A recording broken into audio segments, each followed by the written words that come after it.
فاضل بریلوی رحمۃ اللہ علیہ فرماتے ہیں کہ قیامت میں منظر اس طرح کا ہوگا کہ نبی پاک ہمارے آگے آگے چلیں گے اور ہمیں اللہ کی رحمت کی خوشخبری سناتے جائیں گے، اور جب حضور یہ خوشخبریاں سنائیں گے تو حضور کے لبھائے مبارکہ سے پھول گریں گے اور ہم ان کو اٹھاتے جائیں گے۔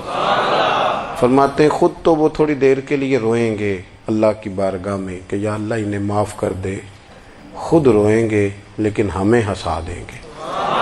پیش حق مجدہ شفاعت کا سناتے جائیں گے، آپ روتے جائیں گے پر ہم کو ہنساتے جائیں گے۔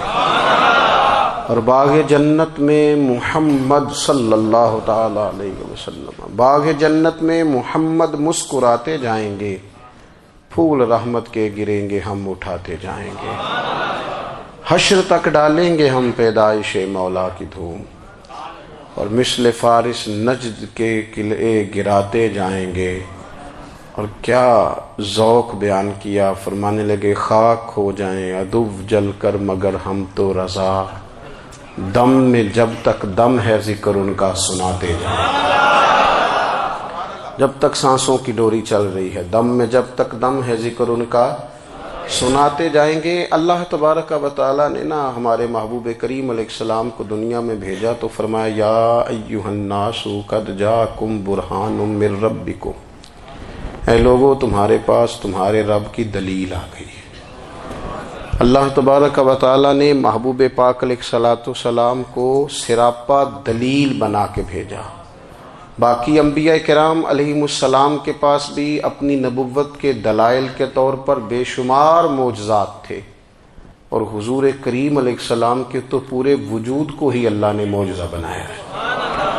اور نبی پاک صلی اللہ تعالی علیہ وآلہ وسلم کی نبوت کی دلیلیں، حضور کے رسالت کے مستحکم دلائل جگہ جگہ آپ کو ملیں گے۔ سب سے پہلی چیز تو یہ سمجھنے والی ہے کہ نبی پاک علیہ السلام نے جس چیز کو سب سے پہلے اپنی نبوت کی دلیل کے طور پر بیان فرمایا وہ حضور کا کردار ہے، سیرت ہے، عمل ہے، حضور کا لوگوں کے ساتھ رویہ ہے۔ نبی پاک علیہ السلام کی تبلیغ کے 3 دور ہیں۔ ایک تو حضور نے اپنے قول سے تبلیغ فرمائی، وہ 40 سال کی عمر سے محبوب نے اعلان فرمایا اور تبلیغ کی۔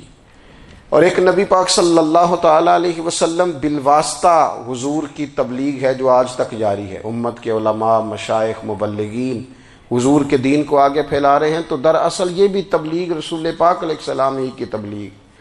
اور ایک حضور کی تبلیغ کا دور ہے، حضور کی پیدائش سے لے کر ولادت مبارکہ سے لے کر حضور علیہ السلام کے اعلان نبوت تک۔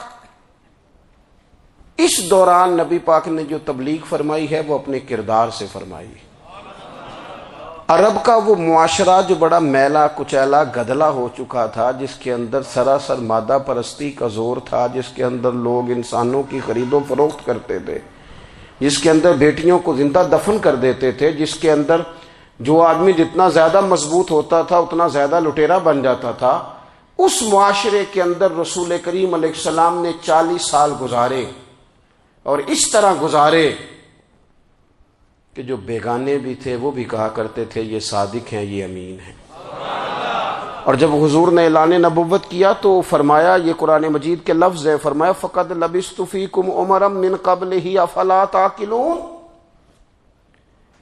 میں تمہارے بیچ عمر کا ایک حصہ گزار چکا ہوں، تمہیں عقل نہیں ہے، شعور نہیں ہے۔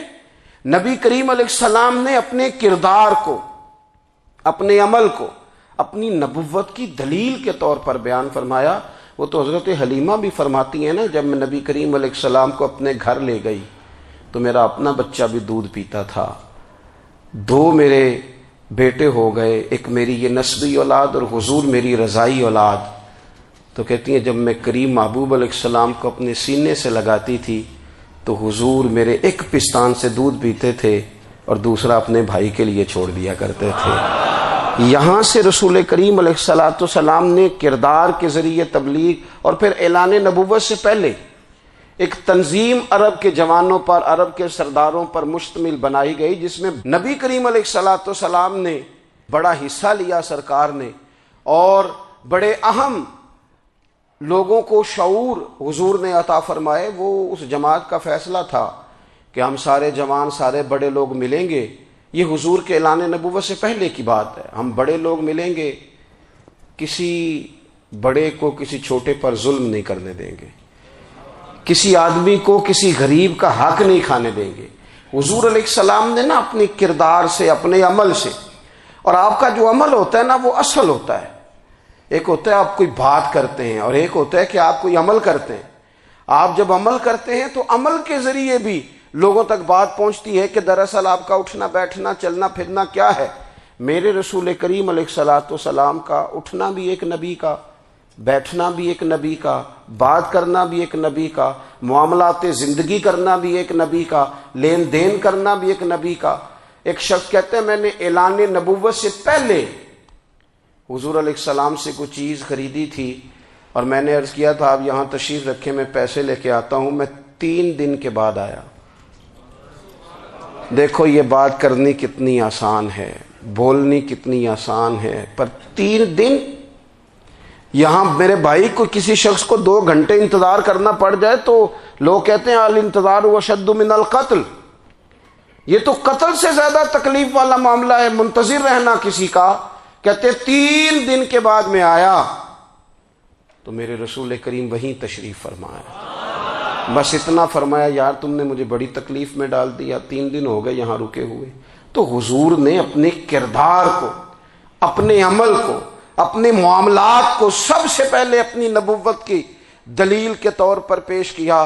کسی نے کیا خوب کہا تھا کہ جو تیری جان کے دشمن ہیں وہ بھی کہتے ہیں، وہ جو تیری جان کے دشمن ہیں، بظاہر تو آئے ہیں نا ہجرت کی رات جان لے لے، لیکن امانتیں حضور کے گھر میں رکھی ہوئی ہیں، امانتیں کاشانہ نور پہ پڑی ہیں۔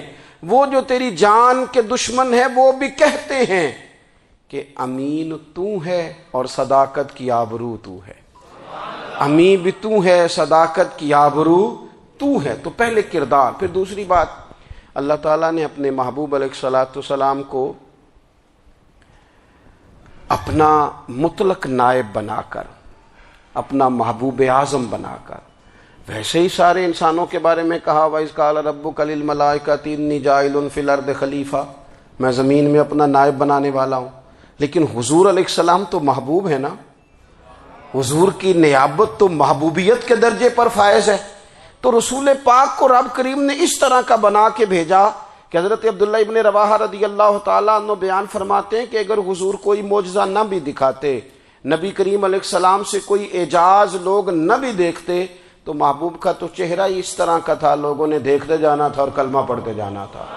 لیکن باوجود اس کے میرے رسول پاک کا اعجاز یہ ہے، کمال یہ ہے کہ حضور کبھی اشارہ کر دیں تو چاند 2 ٹکڑے ہو جائے، کبھی دعا مانگ دیں تو ڈوبا ہوا سورج واپس آ جائے، کبھی محبوب گزرنے لگیں تو پتھر آپ پر سلام پڑے، کبھی حضور پہاڑ پر چڑھ جائیں تو پہاڑ وجد میں آ کر جھومنے لگے، محبوب کا کبھی نماز پڑھاتے ارادہ بن جائے تو اللہ تعالیٰ قبلے کا رخ ہی تبدیل فرما دے۔ کیا خوبصورت سوچ ہے اور کیا نظریہ دیتے ہیں بریلی کے امام۔ فرماتے ہیں اجابت کا جوڑا عنایت کا صحرا، دلہن بن کے نکلی دعائے محمد، اور اجابت نے جھک کر گلے سے لگایا بڑی ناز سے جب دعائے محمد۔ دیکھو خدا کی رضا چاہتے ہیں دو عالم، خدا چاہتا ہے رضائے محمد صلی اللہ تعالی علیہ وسلم۔ اور ایک مقام پہ فرماتے ہیں نائب دست قدرت پہ لاکھوں سلام، نائب دست قدرت پہ لاکھوں سلام۔ تو اللہ تعالیٰ نے نبی پاک صلی اللہ تعالی علیہ وسلم کو جو اعجاز۔ پھر ایک اور بات، حضور امی ہیں، دنیا میں آ کر محبوب نے کسی سے پڑھا ہی نہیں۔ میرے محبوب نے جتنا پڑھا ہے رب کریم سے ہی پڑھا ہے۔ الرحمن علم القرآن خلق الانسان، رحمان نے قرآن سکھایا پھر انسان بنایا۔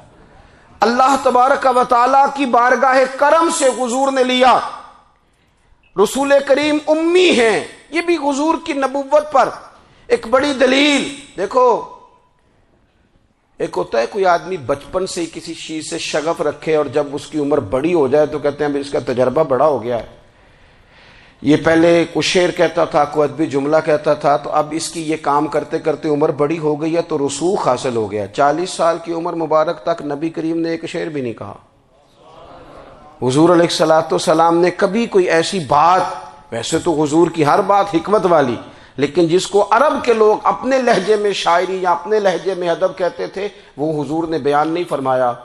لیکن جب 40 سال کی عمر میں اعلان نبوت کیا تو پھر بڑے بڑے فصیح و بلیغ، بڑے بڑے سیانے طفیل بن عمرو کہتے ہیں کہ اس شخص کو بھی میں نے دیکھا جسے بڑا ناز تھا اپنی فصاحت اور بلاغت پر، اور جب وہ حضور کے پاس آیا اور اس نے آ کے کچھ باتیں کی تو محبوب خاموشی سے سنتے رہے، اور جب وہ چپ کر گیا تو میرے کریم نے صرف سورہ فاتحہ پڑھی۔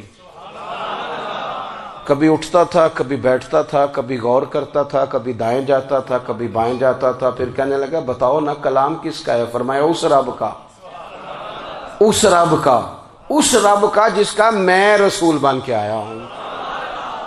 نبی کریم صلی اللہ تعالی علیہ وسلم امی ہیں، لیکن حضور نے کائنات کے رازوں سے پردے ہٹا دیے، نبی کریم نے جینے کے سلیقے بتا دیے، حضور نے ہر شخص کو اس کے مقصد حیات سے آگاہ کر دیا۔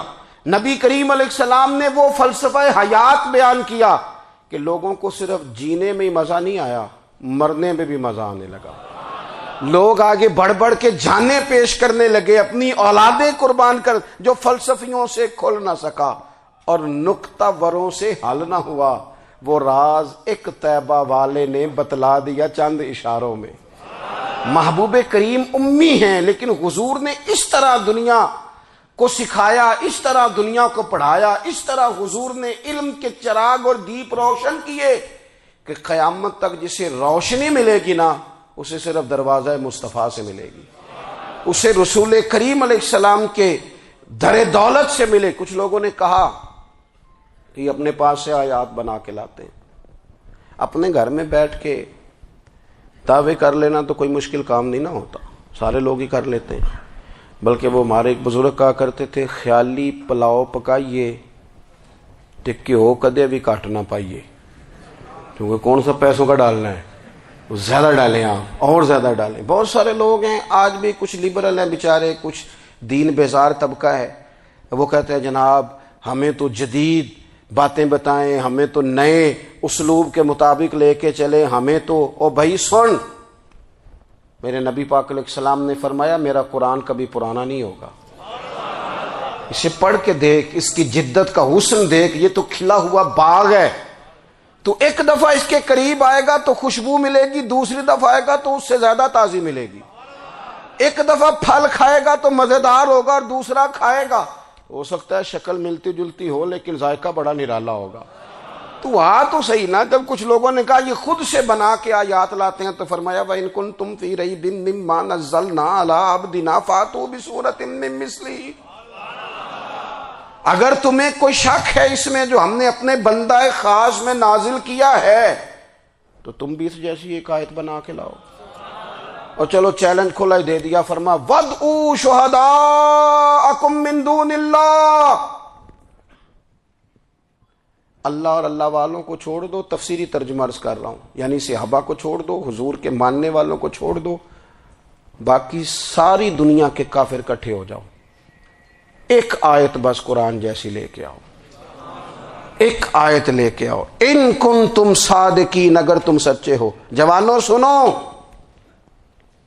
کہا ایک آیت، اور یہ چیلنج آج تک قرآن مجید کا موجود ہے، آج تک وَإِن كُنتُمْ فِي رَيْبٍ مِّمَّا نَزَّلْنَا عَلَىٰ عَبْدِنَا فَأْتُوا بِسُورَةٍ مِّن مِّثْلِهِ، تم قرآن کے مقابلے کی ایک صورت لے کے آؤ اور سارے حمایتی اکٹھے کر لو اپنے، ان کنتم صادقین، اگر تم سچے ہو۔ جواب تو ادھر سے آنا تھا نا، لیکن کائنات کے رب نے جواب بھی خود دیا، فرمایا فَإِن لَّمْ تَفْعَلُوا وَلَن تَفْعَلُوا، اگر تم نہ لا سکے، اور فرمایا تم لا سکتے بھی نہیں، اگر تم نہ لا سکے اور تم لا سکتے بھی، نہ خنجر اٹھے گا نہ تلوار تم سے، یہ بازو میرے آزمائے ہوئے ہیں، وَلَن تَفْعَلُوا، تم لا بھی نہیں سکتے، فَاتَّقُوا النَّارَ الَّتِي وَقُودُهَا النَّاسُ وَالْحِجَارَةُ، پھر اس آگ سے ڈر جاؤ جس کا ایندھن آدمی اور پتھر ہے۔ اعدت للکافرین، بنائی کافروں کے لیے، بنائی مومنوں کے لیے تو رب نے جنت بنائی ہے۔ اعدت للکافرین، یہ دوزخ اللہ نے کن کے لیے بنائی ہے؟ اعدت للکافرین کہتا ہے کافر کے لیے بنایا۔ تو اللہ تبارک و تعالی نے میرے رسول پاک صلی اللہ تعالی علیہ وسلم کو وہ کتاب عطا فرمائی، اور پھر حضور کی فصاحت و بلاغت، معرفت۔ دیکھو ایک ہوتا ہے گھنٹوں باتیں کرنا، ایک ہوتا ہے کئی کئی والیم پر مشتمل، کئی کئی جلدوں پر مشتمل کتب کا لکھنا، اور ایک ہوتا ہے کسی بندے کا ایک بات کرنا اور سامنے والے کی طبیعت کو اتنا جگا دینا کہ اگلی بات فوراً ہی اس کی سمجھ میں آ جائے۔ اور حضور نہ کسی کی انا کو نہیں جگاتے تھے۔ ہم بعض اوقات کسی سے خطاب کرتے ہیں، بات کرتے ہیں تو سامنے والے کی انا کو جگا دیتے ہیں، ٹھیس پہنچاتے ہیں، وہ کہتا ہے چل پھر تگڑا ہو جا میں بھی آیا۔ حضور انا نہیں جگاتے تھے، میرے نبی پاک ضمیر جگاتے تھے تاکہ وہ شخص فیض حاصل کر سکے، اسے کچھ ملے۔ نبی کریم کا جو انداز تکلم ہے وہ اس طرح کا ہوتا تھا کہ انسان خود بخود کھل اٹھتا تھا کہ مطلب یہ بات ہونے کیا لگی ہے، مطلب حضور کیا فرمانے لگے۔ نبی کریم صلی اللہ تعالی علیہ وسلم، ایک دن محبوب کریم نے صحابہ کے بیچ حضور کی فصاحت و بلاغت دیکھے، فرمایا محبوب نے کتنا نادان ہے وہ شخص جو اپنے ماں باپ کو گالی دے۔ کھلی ہو گئی لوگوں کی آنکھیں، کان کھڑے ہو گئے کہ یا رسول اللہ کون ایسا بدبخت ہے جو ماں باپ کو گالی دے گا۔ اب جب سوالات ذہنی سطح پر پوری طور پر ابھر گئے نا، تو اب رسول کریم نے بات سمجھائی۔ یہ ہے فصاحت و بلاغت، تیرے آگے ہیں یوں دبے لچے فصحاء عرب کے بڑے بڑے، کوئی جان منہ میں زبان نہیں، نہیں بلکہ جسم میں جان نہیں۔ یا رسول اللہ کون ایسا نالائق ہے جو ماں باپ کو گالی دے؟ اب جب ذہنی سطح یہاں تک ابھر آئی تو اب حضور نے سمجھایا، فرمایا جب تم کسی کے ماں باپ کو گالی دو گے نا تو وہ بھی تو جواب میں تمہارے ماں باپ کو دے گا نا، تو فی نفس ہی یہ تم نے خود ظلم کیا ہے اپنے ماں باپ پر۔ کیوں تم نے ایسا لہجہ اختیار کیا کہ جس سے سامنے والے کی انا جاگ جائے اور وہ تمہارے مقابلے میں آ کر کے کھڑا ہو جائے؟ کیوں تم نے اس طرح کے انداز اختیار کیے کہ جس سے سامنے والا بھی سارے پنجے کھڑے کر کے باہر نکل آئے اور کہے آ جاؤ پھر میں بھی میدان میں حاضر ہوں؟ رسول کریم کی فصاحت بلاغت دیکھیں نا، حضور دو چار جملوں میں ساری بات سمجھا جاتے ہیں۔ ایک حدیث پاک اگر ہماری سمجھ میں آ جائے، ایک روایت نبی پاک صلی اللہ تعالی علیہ وسلم نے فرمایا خوبصورت مسلمان وہ ہے جو بے مقصد باتوں کو چھوڑ دے۔ لو اس سے پوری زندگی سجائی جا سکتی ہے، ایک جملے سے پوری زندگی سواری جا سکتی ہے، کوئی لمبی چوڑی باتوں میں جانے کی ضرورت نہیں۔ کہا خوبصورت مسلمان یہ ہے جو بے مقصد باتوں کو چھوڑ دے، لا یعنی باتوں کو، کیا کہتے ہیں ہمارے دیہات کے لوگ، جڑے پنڈ جانا نہیں اودا راہ پوچھنے دی، لیکن آج کل لوگ باز آندے یعنی جس بات کا بالکل تعلق نہیں نا وہ بات بھی کرتے جاتے ہیں، جس کا شعبہ ہی نہیں وہ بھی چھلانگ لگا لگا کے اس میں آ جاتا ہے۔ ہم اپنا وقت ضائع کرتے ہیں، اپنی صلاحیتیں ضائع کرتے ہیں، اپنا نقصان کرتے ہیں۔ ہم اپنا کام صحیح کر کے نہیں کرتے اور دوسری ساری دنیا کو ٹھیک کرنا چاہتے ہیں۔ او بھائی آپ جس جگہ جس شعبے سے تعلق رکھتے ہیں آپ اپنے معاملات میں مضبوطی پیدا کریں۔ حضور نے اپنی فصاحت کے ساتھ بلاغت کے ساتھ لوگوں کو قائل کیا، اور قرآن مجید کی تاثیر کا یہ اثر میرے کریم رسول نے دکھایا کہ رات کو جب حضور بیٹھ کے قرآن پاک پڑھتے تھے نا، جب یاسین والے نبی خود یاسین کی تلاوت کریں،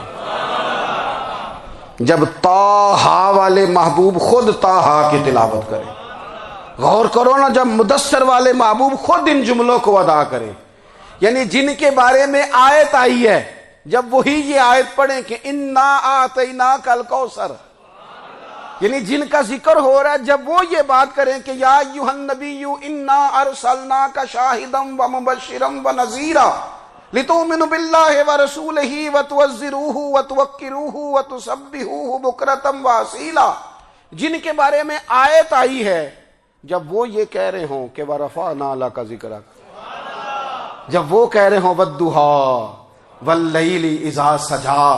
ذرا اس کیفیت کو دیکھیں جب محبوب خود پڑھ رہے ہوں، اور جو حضور پر آئی ہیں اس کا ذائقہ، اس کا لطف، اس کا انداز بھلا کیا ہوگا.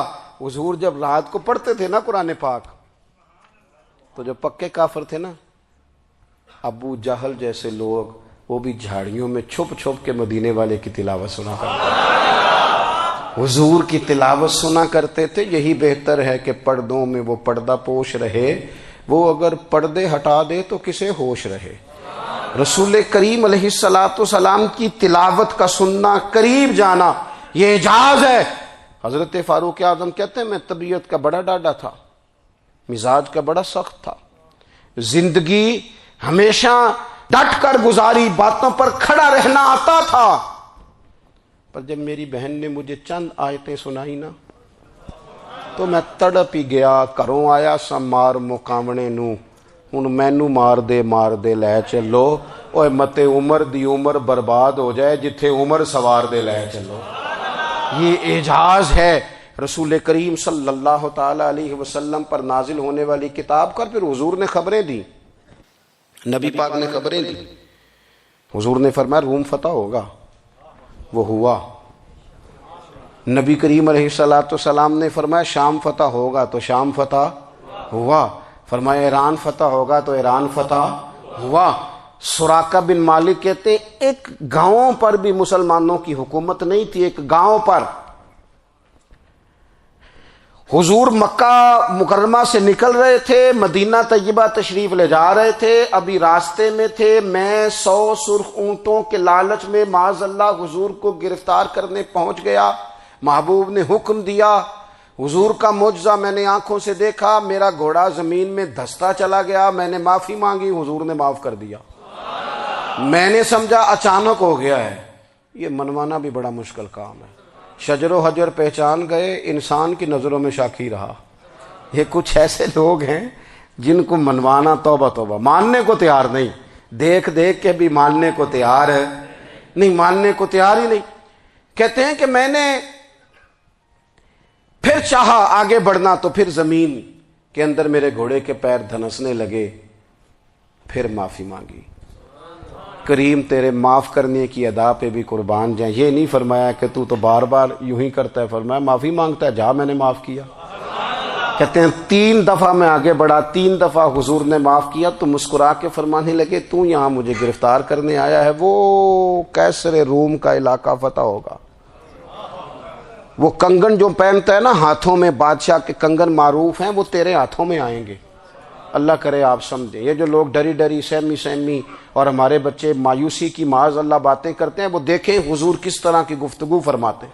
ابھی ایک گاؤں پر بھی اسلام کی حکومت نہیں، لیکن حضور کا خبر دینے کا انداز.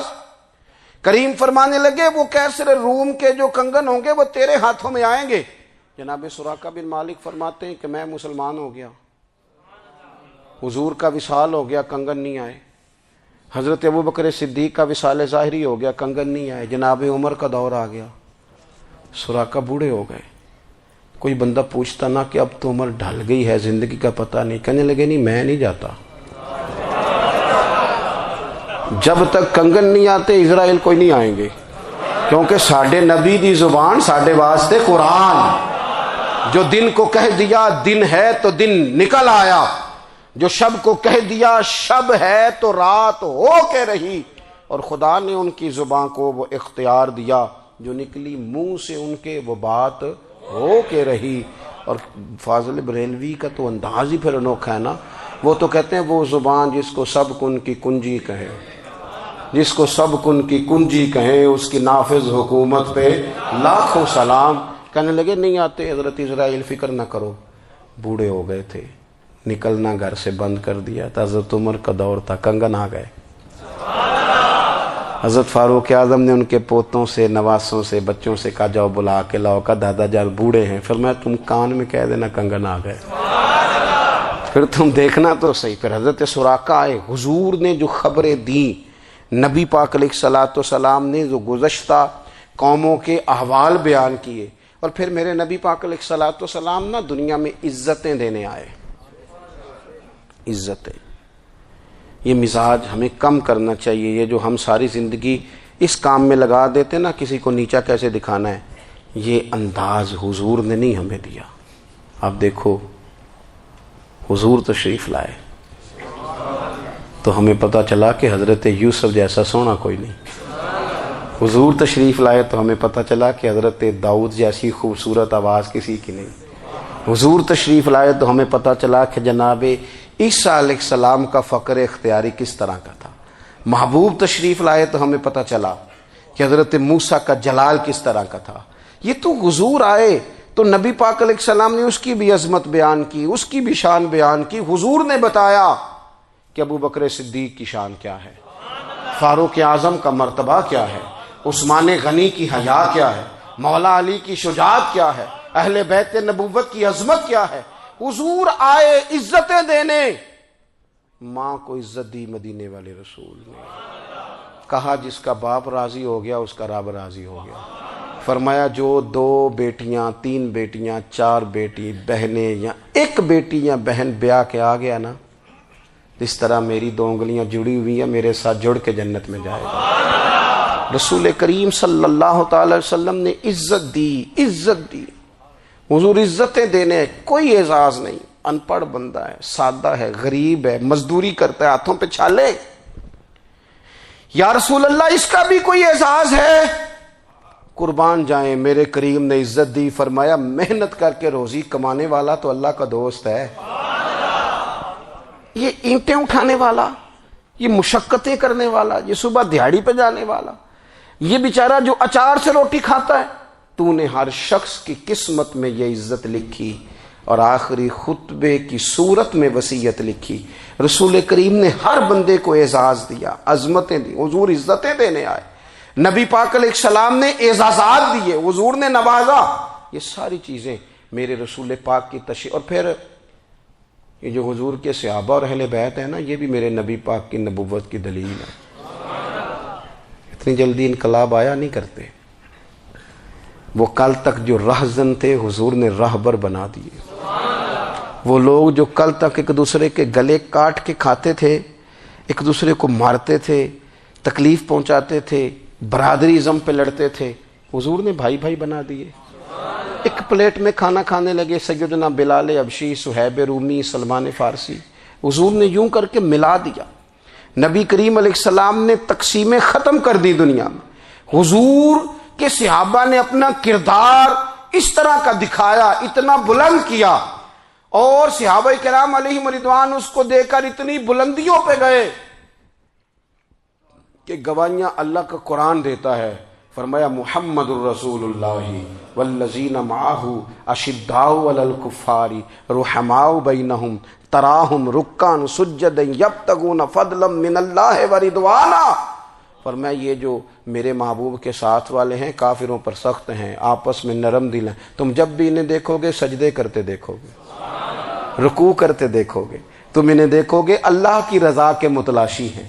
انہیں ساری مادہ پرستی سے نکال کر محبوب نے رب کی رضا کے رستے پہ ڈال دیا۔ میرے نبی کریم سید عالم صلی اللہ تعالی علیہ وسلم کی نبوت کے دلائل کے طور پر یہ ساری چیزیں آئیں۔ بس میں بات سمیٹنے لگا ہوں۔ حضور کا جو اخلاق ہے نا، وہ بھی نبی کریم علیہ الصلاۃ والسلام کی نبوت کی بہت بڑی دلیل ہے۔ وَإِنَّكَ لَعَلَىٰ خُلُقٍ عَظِيمٍ، محبوب ہم نے آپ کو نا خلق عظیم کا مالک بنایا ہے۔ کچھ لوگ سمجھتے ہیں صرف آپ کا بولنے کا انداز ٹھیک ہو تو آپ با اخلاق ہیں۔ نہیں بھائی، بولنے کا انداز ٹھیک ہونا با اخلاق نہیں، سچ بولنا اخلاق کی علامت ہے۔ آپ کا حق بات کرنا اخلاق ہے، آپ کا صحیح گواہی دینا اخلاق ہے، آپ کا اللہ تعالیٰ کی طرف سے آزمائش آنے پر صبر کا مظاہرہ کرنا اونچا اخلاق ہے۔ رب نعمت دے تو آپ کا وجود ڈھلتا جائے شکر میں، یہ اخلاق ہے۔ رب کریم اگر آپ کو کسی وقت کسی آزمائش میں اپنی حکمت سے ڈالتا ہے تو عزت نفس کو برقرار رکھنا، خودداری کو برقرار رکھنا، یہ اخلاق۔ نبی پاک نے اعلیٰ ترین اخلاق کی بات بتائی، اعلیٰ ترین۔ حضور نے لوگوں سے بیعت لیتے وقت کہا تھا میرے ہاتھ پر بیعت کرو، چوری نہیں کرو گے۔ نبی پاک علیہ السلام نے مختلف امور پر بیعت لی۔ حضرت حکیم بن حزام کہتے ہیں حضور نے میرے ہاتھ پہ ہاتھ رکھ کے کہا میرے ہاتھ پہ ہاتھ رکھ کے بیعت کرو کہ کسی دنیا دار سے سوال نہیں کرو گے، خودداری سے زندگی گزارو گے، عزت نفس سے، جو رب نے تمہیں دیا ہے تم اس پر راضی رہو گے، لوگوں کی جیبوں کو ٹٹولنا، دوسروں کی دولتوں پہ راج کرنا، دوسروں کے مال پر نگاہیں ڈالنا اللہ کے حبیب نے پسند نہیں فرمایا۔ فرمایا بیعت کرو کہ تم کبھی کسی سے سوال نہیں کرو گے۔ حد ہو گئی، نبھانے والوں نے پھر اس عہد کو نبھایا اور کمال کر دی۔ حضرت حکیم بن حزام گھوڑے پہ بیٹھے تھے، ہاتھ میں درہ تھا، وہ زمین پہ گر گیا، قریب غلام کھڑا تھا، حضرت حکیم بن حزام خود گھوڑے سے اترے، درہ اٹھایا، دوبارہ گھوڑے پہ بیٹھے۔ غلام عرض کرنے لگا حضور مجھے بتا دیتے میں اٹھا کے دے دیتا۔ آنکھیں چمک اٹھیں، فرمانے لگے کیسے بتا دیتا، اپنے رسول سے وعدہ کیا ہے کبھی کسی سے سوال نہیں کروں گا، کبھی سوال نہیں کروں گا۔ اللہ کے محبوب نے ہمیں اعلیٰ اخلاقی قدروں کی بات ہمیں سکھائی ہے۔ ہم دیکھتے ہیں کہ بڑی جلدی 2 4 5 لوگوں کے غصہ دلانے پر ہم ساری اخلاقی حدوں کو کراس کر جاتے ہیں۔ دوستو ہمارا ایک ویژن ہونا چاہیے، ہمارے ذاتی رویے بڑے معتبر ہونے چاہیے، لین دین کے معاملات کے اندر مسلمانوں کو بڑا صاف ستھرا ہونا چاہیے۔ ہمیں اپنی معاشی زندگی میں روزمرہ کے معاملات میں ہماری توجہات کا مرکز صرف اللہ رسول کی ذات ہونی چاہیے۔ رب کریم نے اپنی حکمت سے کسی کو کتنا دیا ہے یہ اس کی حکمت کے تقاضے ہیں، ہمیں اس نے جس رنگ میں جس حال میں رکھا ہے ہمیں اپنے رب کی رضا پر بہت زیادہ مطمئن ہونا چاہیے۔ اچھا پھر ایک اور بات، جن چیزوں کو ہم نے دکھ بنایا ہے نا یہ تو وہاں دکھ تھا ہی نہیں، مہینہ مہینہ چولہا نہیں جلا، لیکن کسی جگہ اظہار غربت ہے حضور کی اولاد پاک کا یا صحاب کا یا ازواج کا، مہینہ مہینہ چولہا نہیں جلا۔ لیکن یہ اخلاق عالیہ کا حسن دیکھو، اپنے گھر مہینہ مہینہ چولہا نہیں جلا، جو مانگنے آیا اسے جھولی بھر کے عطا فرمایا، کوئی دروازے سے خالی نہیں گیا۔ عزیز بھائی اگر زندگی میں اخلاقی قدریں ہم اپنا لیں اور ہم تھوڑا تھوڑا کر کے اپنے آپ کو تبدیل کریں، ساری زندگی توجہ رہی کہ فلاں کیا کر رہا ہے فلاں کیا کر رہا ہے، تھوڑا سا گردن کو جھکا کے اپنے اوپر توجہ ڈالیں، اپنے آپ کو وقت دیں، حضور کے اخلاق عالیہ کی روشنی میں، تعلیمات حسنہ کی روشنی میں ہم اپنے کردار و عمل پر تھوڑی توجہ دیں۔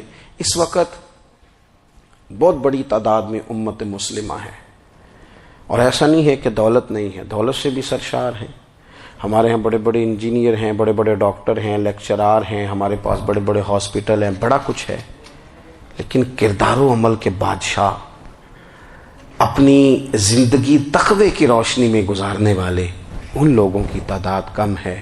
اگر کوئی آج بھی سارے کام نیک کرے لیکن جائیداد میں سے بیٹی کا حق رکھ جائے تو پھر اس نے کیا میلاد منایا ہے؟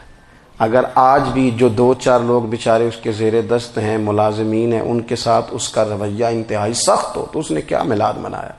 اگر آج بھی وہ برادری ازم کی بنیاد پر دوستیاں کرے اور چھوٹے بڑے کی وہ تقسیم رکھے، جسے حضور نے فرمایا کہ قبیلے تو تعارف کے لیے، ورنہ کسی عربی کو اجمی پر، گورے کو کالے پر کوئی فضیلت نہیں۔ اگر کوئی آج بھی اس برادری ازم کا قائل ہے پھر اس نے کیا میلاد منایا؟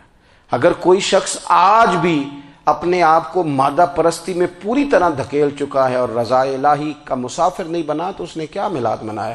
اپنی طبیعتوں میں روحانی تبدیلی اور وہ خاص افکار جو حضور اپنے غلاموں میں پیدا فرماتے ہیں، ان افکار کو پیدا کرنا، سوچوں کو بدلنا، سوچوں کو، نظریات کو بدلنا، اپنے روزمرہ کے معاملات کا جائزہ لینا کہ ہم کس طرح آگے بڑھ سکتے ہیں اور کس طرح ہم ایک بہترین امتی اور ایک بہترین مسلمان بن سکتے ہیں، اس پر توجہ دینا، یہ میلاد ہمیں سبق دیتا ہے۔ اللہ تعالیٰ مجھے اور آپ کو عمل کی توفیق عطا فرمائے۔